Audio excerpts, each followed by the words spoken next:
అన్నీ మా చిన్నతనంలో అదేంటి ఒక వ్యక్తి ఏదో పరిగెత్తుకుంటూ వెళ్తే వాడిని ముట్టుకుంటే వాడు అక్కడ కూర్చునేవాడు, ఇక లేవకూడదు.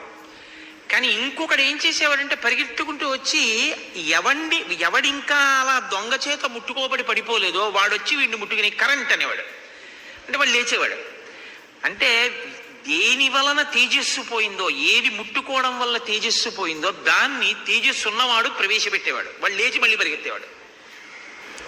ఈ ఆటలలో ఒక అంతరార్థం ఉండేది. అందుకని వాళ్ళు ఆడుకునే కరెంట్ బాక్స్ అని అదో ఆట.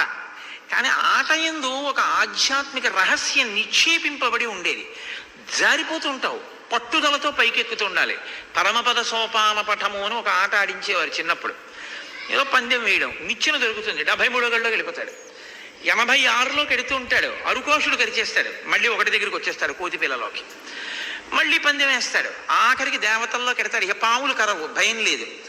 కానీ అది పూర్తి అయిపోయినట్ట, ఆట పూర్తయినట్టు కాదు, పండిపోవాలి.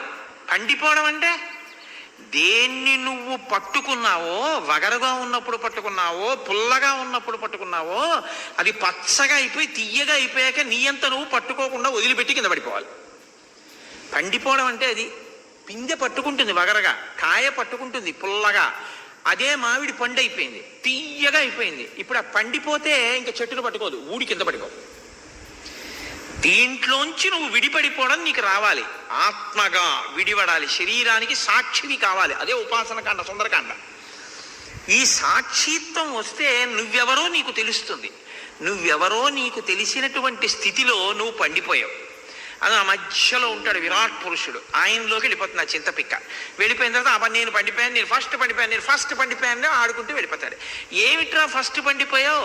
పండిపోవడం అంటే ఏంట్రా అని ఎప్పుడో అప్పుడు అడుగుతాడు తండ్రి. పండిపోవడం అంటే మధ్యలో ఉన్నారే ఆయనలోకి వెళ్ళిపోవడం అంటాడు. ఆయనలోకి వెళ్ళిపోతే ఏమైంది? ఇక పిక్క బయటికి రాలేదు, ఇక ఆడక్కర్లేదు, ఆట అయిపోయింది, పండిపోయాడు. అంటే ఇక శరీరం పుచ్చుకోడు, వెళ్ళిపోయాడు, ఈశ్వరుల్లో కలిసిపోయాడు.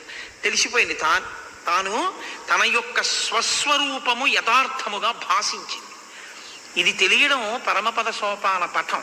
ఆ ఆట అందుకు ఆడడం సరే. అందుకని ఈ ధర్మమునందొచ్చేటటువంటి వైక్లభ్యాన్ని దిద్దుకోవడానికి ఆధారమేమి అంటే ముందు ఉండవలసినది విశ్వాసము, భక్తి. అసలు ముందు ఇది లేదనుకోండి, ఆయన చెప్తారు కానండి అవన్నీ ఎక్కడ చేస్తామండి, అవన్నీ ఏం అక్కర్లేదు, ఏదో వినడానికి అంతే అన్నారు అనుకోండి, దానివల్ల ఉపయోగం ఏమి ఉండదు. మీరు అనుష్ఠానంలోకి తెచ్చుకుంటే ఉపయోగం ఉంటుంది. మీరు అనుష్ఠానంలోకి తెచ్చుకోవాలన్న పూనిక వినడం, ఈ రెంటి మధ్యలో ఉన్నటువంటి పూనిక ఉందే, ఈ పూనికకి ధర్మమునందు ఆసక్తి అని పేరు. వినేసి ఉత్తరీయం దులుపుకుని వెళ్ళిపోయారనుకోండి, ఏం ప్రయోజనం అంటే ఏమో విన్నారు కాబట్టి కొంత ప్రయోజనం అని నేను అనగలను. అసలు వినగల వాడికన్నా విన్నవాడు కొంత మంచివాడేగా, ఎప్పుడో అప్పుడు చేస్తాడు అంతే, అంతవరకేది. ఇన్ని వింటున్నాం కదా, మనం చేద్దాం ఇది అని మీరు అనుకున్నారనుకోండి. ఇప్పుడు పూనిక అన్నది ఒకటి పుట్టిందనమాట. ఇప్పుడు ఇంకో మెట్టు పైకి ఎక్కారు. ఈ పూనిక మీరు చంపేయకూడదు, దీన్ని మీరు కాపాడాలి. అంకురానికి చుట్టూ జాగ్రత్తగా పాదు కట్టి నీరు పోసినట్టు అంకురం పుట్టగానే మీరు అలవాటు చేస్తే ఏం చేస్తుందో తెలుసా అండి? మీ మనసు ఏం చేస్తుందంటే అదే అడుగుతుంది, మనం ఇది ఒకటి చెయ్యాలి కదా ఉంటుంది. కష్టమో నిష్ఠూరమో ముందు అడుగుతుంది. నేను మీకు ఉదాహరణ చెప్తాను చూడండి. దేవాలయానికి ప్రతిరోజు నేను వెడతాను, అంతవరకు ఎందుకండి? ప్రతిరోజు నేను 108 సార్లు శ్రీరామనామం రాస్తాను. అందాము అన్నారనుకోండి, ముందంటుంది అబ్బాయి మనకి ఎక్కడ కుదురుతుంది, మనకి ఎంత కష్టం, అవతల టిఫిన్ తినాలి, కాఫీ తాగాలి, స్నానం చేయాలి, పూజ చెయ్యాలి, ఆఫీస్కి వెళ్ళాలి, సాయంకాలం రావాలి, వీడు రామాయణం 9 వరకు చెప్తున్నాడు, ఎప్పుడు రాస్తాం? వద్ది లాంటి సంకల్పాలు ఉంటుంది. ఏమి ఓ అరగంట ముందు లేస్తావు, అరగంట ముందు లేస్తే మిగిలిన అరగంట రామనామానికి వాడతావు. రామాయణం ఎన్నాళ్ళు వింటామో? 42 రోజులు, అయ్యో పోయిన 12 రోజులు, ఇంకా మిగిలింది 30 రోజులు. 30 రోజులు 108 పర్యాయాలు నేను రామనామం రాసి తీరుతున్నాను రామాయణం వింటూ అని మీరు అన్నారనుకోండి. 3 రోజులు రాయించండి మీ మనసుని పెట్టి. 4వ రోజు ఏమంటుందో తెలుసా అండి? అరగంట ముందు లేకపోతే రామనామం రాయడం అవ్వదు, 108 మాటలు రాయాలి కదా అని మీకు అదే గుర్తు చేస్తుంది. ఏనుగు ముందు లొంగదు, మామటివాడు అంకుశం పెట్టి పొడిస్తే తనని కట్టవలసిన తాడు తొండంతో తీసి తానే ఇస్తుంది. మీ మనస్సు కూడా అంతే. మీరు దాన్ని సంస్కరించుకోవడం మీద ఉంటుంది. అది మధ్యలో పుట్టే పూనిక. ఆ పూనికని మీరు పోషించాలి. పోషిస్తే మీరు ధర్మావలంబకులు అవుతారు. దాన్ని చంపేశారనుకోండి, మీరేం చేయరు.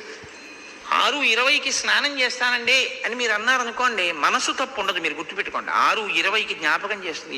ఏదో తాదాత్మ్యతలో మర్చిపోతే నేను చెప్పలేం, కానీ 6:20 అయింది ఏంటండి, ఏం పర్వాలేదు ఇంకో 10 నిమిషాలు ఆగెళ్దాం అని మీరంటే ఊరుకుంటుంది శరీరం. 6:20 అయిందిలే అన్నారనుకోండి, లేచి వెళ్ళిపోతారు అంతే స్నానానికి. ఇది మీరు శిక్షణ ఇవ్వవలసి ఉంటుంది దానికి. ఆ శిక్షణ చాలా అవసరం. సరే, ఇంతకీ ఈ ధర్మాన్ని అందుకోవడం అనేటటువంటిది విశ్వాసం అన్న మాటతో, ఇది నేను చేస్తే రాముడు దగ్గరికి రానివ్వడు. కాబట్టి నిషిద్ధ కర్మ పరిత్యాగమునకు సులువైన మార్గం ఏమిటో తెలుసా అండి? రేపు ఈశ్వరుడి ముఖం ఎలా చూడను, ఇది ఒక్కటే.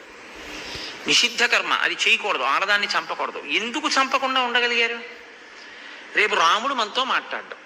మీ ఇంటి పూజా మందిరంలో ఉన్న విగ్రహాలు మీరు తిరుపతిలోనూ కాశీలోనూ కొంతెచ్చుకున్నవే అని మీరు అనుకున్నంత కాలం మిమ్మల్ని మీరు సంస్కరించుకోవడం కుదరదు. గుర్తుపెట్టుకోండి. మీరు నిజాయితీగా ఈశ్వరుడు ఉన్నాడు మందిరంలో, సింహాసనంలో పెట్టిన పాదుకలు రాముడు అన్నాడు భరతుడు, అందుకని అలా పరిపాలించగలిగాడు.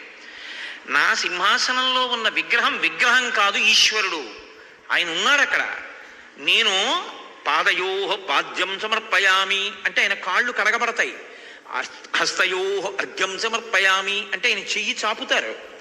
నేను నైవేద్యం పెడితే ఆయన తింటారు. నేను తప్పు చేస్తే రేపు పొద్దున నేను పూజామందిరంలోకి వెళ్ళి కూర్చోగానే నా దగ్గరికి వచ్చి ఈ వేషాలు ఏం చేసావు నిన్న